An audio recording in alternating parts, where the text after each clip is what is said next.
اور جہاں تک یہ آواز جا رہی ہے ہماری مائیں اور بہنیں،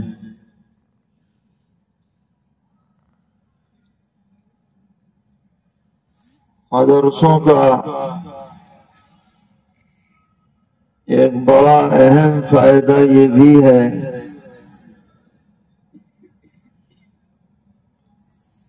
کہ مدرسوں کے واسطے سے کچھ دین کی باتیں علماء کی زبانی ہمارے کانوں میں پڑ جاتی ہیں، اور بسا اوقات کوئی سنی ہوئی بات آدمی کے لیے زندگی میں تبدیلی کا سبب اور ذریعہ بن جایا کرتی ہے۔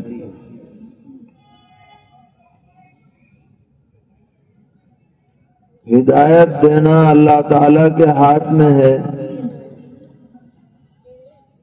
لیکن سبب کے درجے میں دین کی باتوں کا پڑھنا، سننا، سنانا، دینی ماحول میں کچھ وقت گزارنا،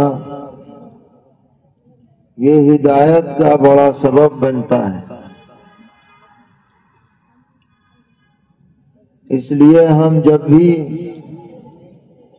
کسی جلسے میں جائیں، اجتماع میں جائیں، پروگرام میں شریک ہوں،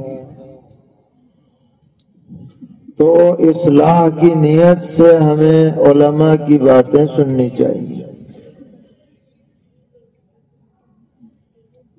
تقریر کا منشا یہ نہیں ہے کہ بھئی لوگوں کو کچھ دلچسپی ان میں پیدا ہو جائے اور اس انداز میں بیان کیا جائے کہ لوگ واہ واہ کر اٹھیں، بڑا ان کو لطف آ جائے، کچھ قصے بیان ہو جائیں، کچھ لطیفے بیان ہو جائیں۔ یہ تقریر کا منشا نہیں ہوتا ہے، بلکہ وعظ و نصیحت، اصلاح، اپنا محاسبہ، اپنی زندگی کا جائزہ، آئندہ کرنے کے عزائم یہ دل میں پیدا ہوں، یہ اصل میں وعظ و نصیحت اور تقریر کا منشا اور مقصد ہے۔ اسی مناسبت سے آپ کی خدمت میں ایک حدیث شریف پڑھی گئی ہے، اور اس حدیث شریف کے راوی ہیں سیدنا حضرت انس بن مالک رضی اللہ تعالی عنہ۔ حضرت انس رضی اللہ تعالی عنہ حضور کے خدام میں شمار ہوتے ہیں۔ جس وقت پیغمبر علیہ السلام ہجرت فرما کر مدینہ منورہ تشریف لائے تو ان کی عمر کل 10 سال کی تھی، اور ان کی والدہ ہیں حضرت ام سلیم رضی اللہ تعالی عنہا۔ وہ حضرت انس رضی اللہ عنہ کو لے کر پیغمبر علیہ السلام کی خدمت میں تشریف لے گئیں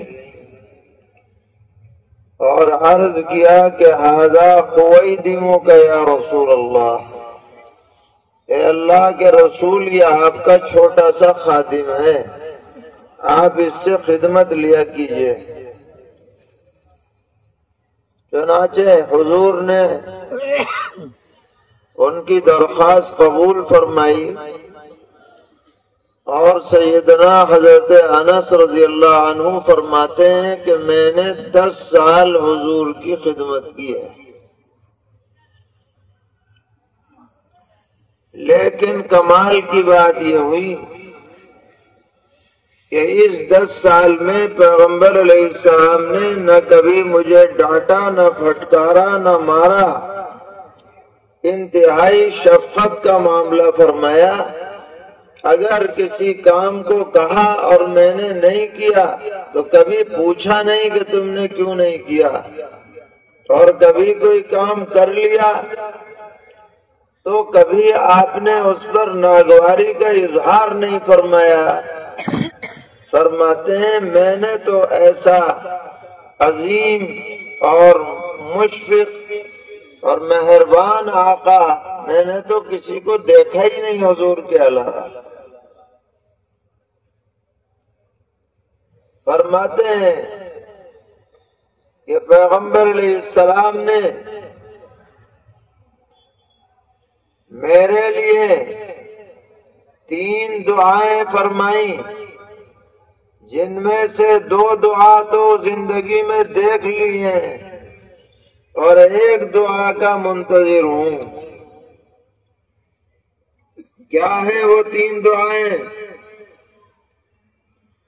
فرمایا کہ حضور نے دعا فرمائی انس کے لیے، اللہم اکثر مالہ وولدہ وادخلہ الجنہ، اے اللہ انس کے مال میں برکت دے، اے اللہ انس کی اولاد میں برکت دے، اے اللہ انس کو جنت میں پہنچا دے۔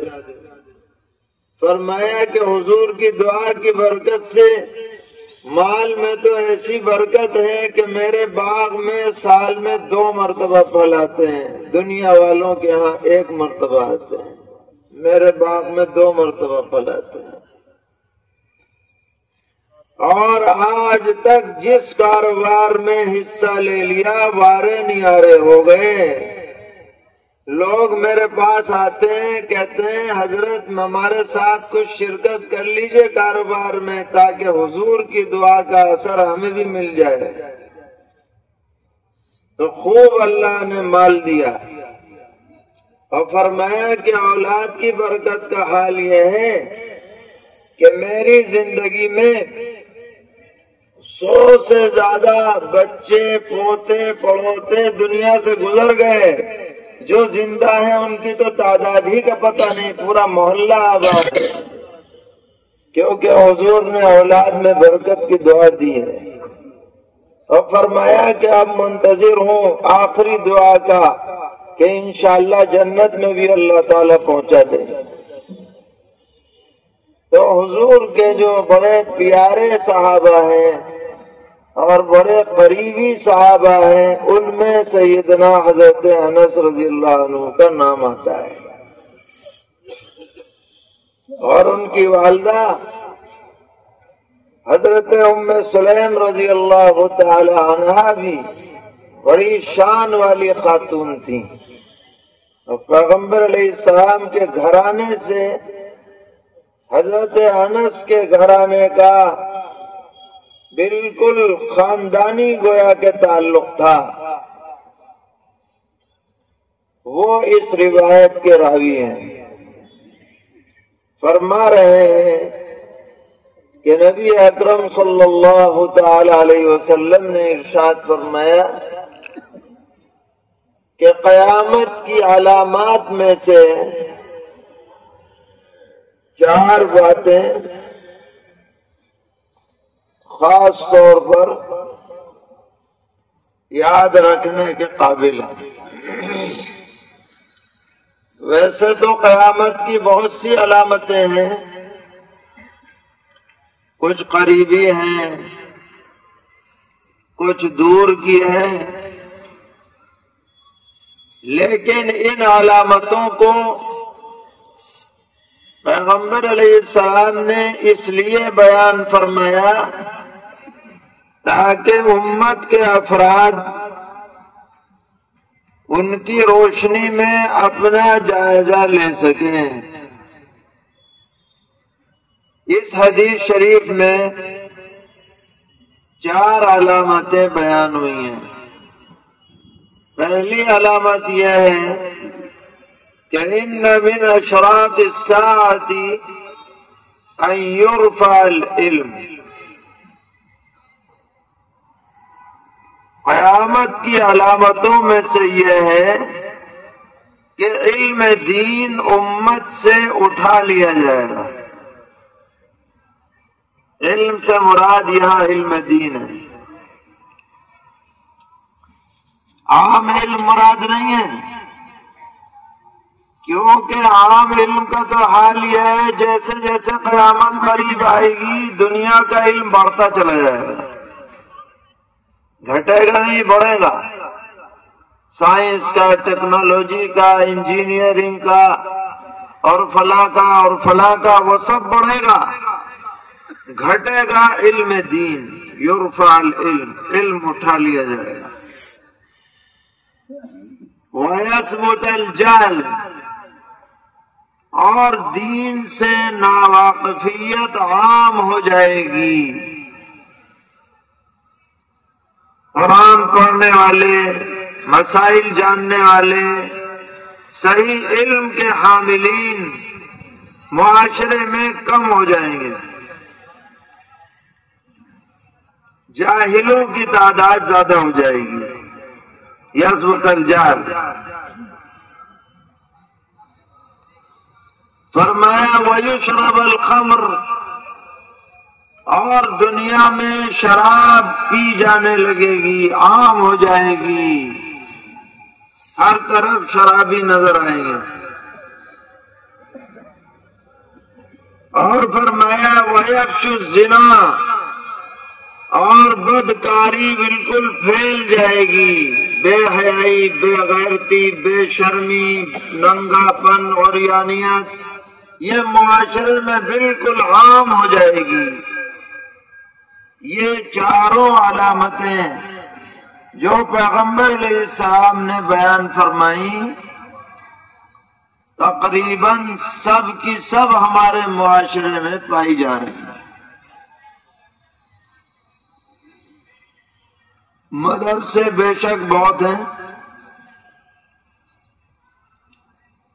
لیکن علم دین پڑھنے والوں اور جاننے والوں کی تعداد ان تمام تر مدارس مکاتب کے باوجود معاشرے میں بہت کم ہے،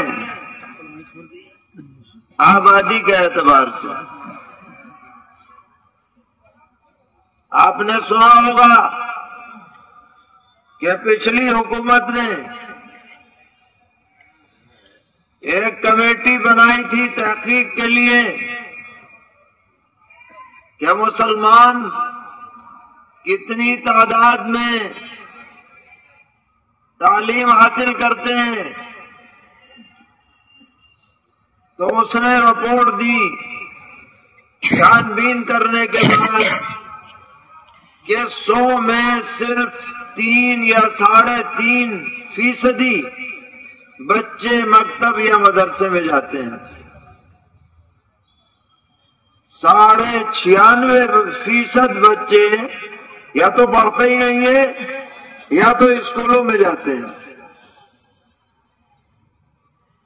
100 میں صرف 3.5% یہ تعداد ہے، اور ہم یہ کہتے ہیں کہ یہ تعداد مکتب میں جانے والوں کو ملا کے ہو سکتی ہے، ورنہ تو جو عالم بنتے ہیں ان کا اگر تناسب جوڑا جائے گا تو وہ تو 0 کے قریب پہنچے گا۔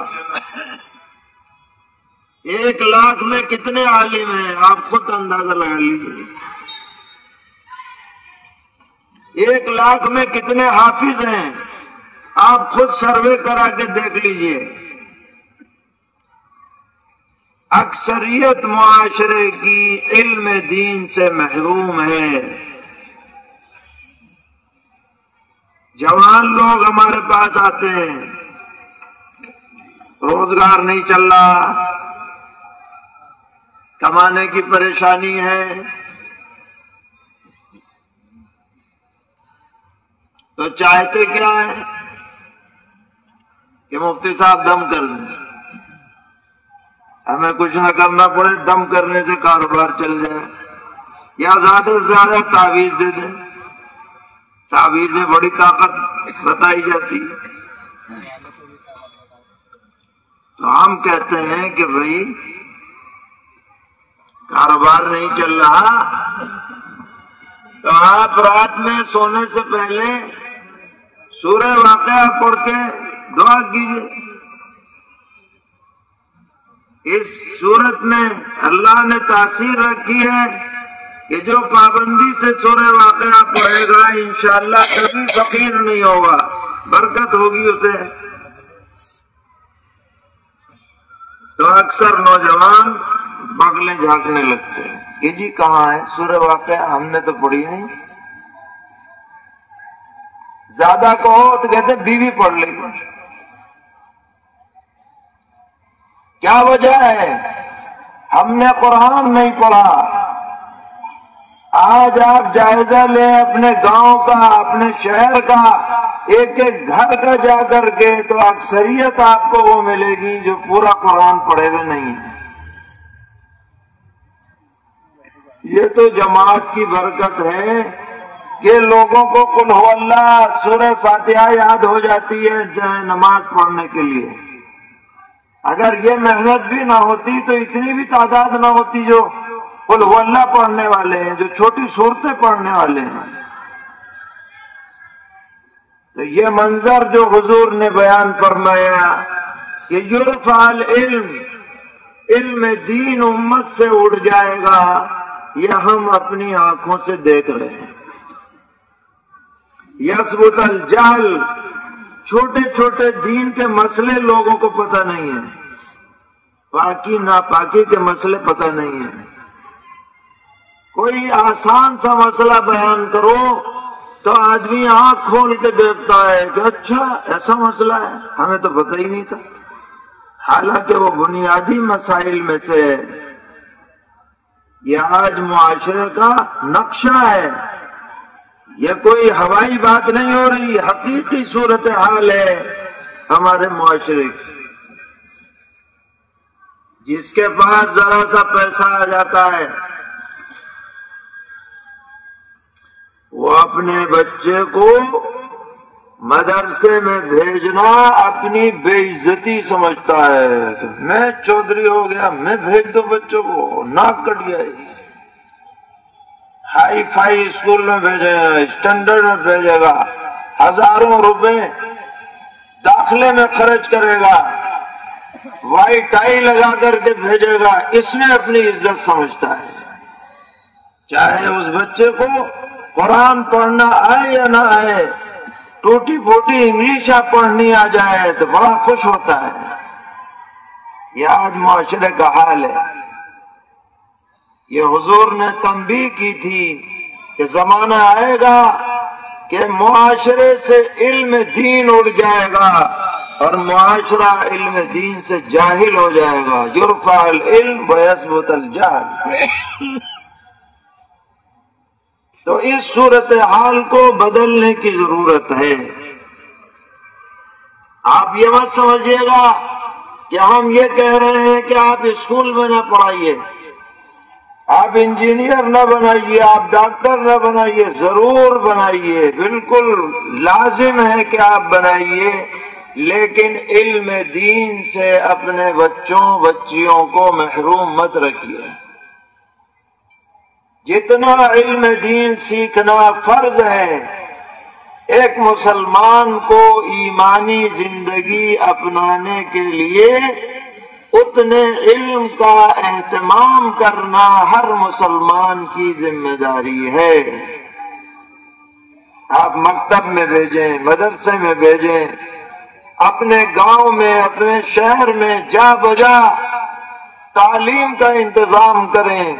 یہ بنیادی ضرورت ہے، اس سے کسی کو غفلت میں نہیں رہنا چاہیے، کیونکہ یہ ہمارے ایمان کا معاملہ ہے۔ آج آپ نے بڑی عالیشان مسجدیں بنا دی، اور اس میں ہر طرح کی زیب و زینت انتظامات کر دیے.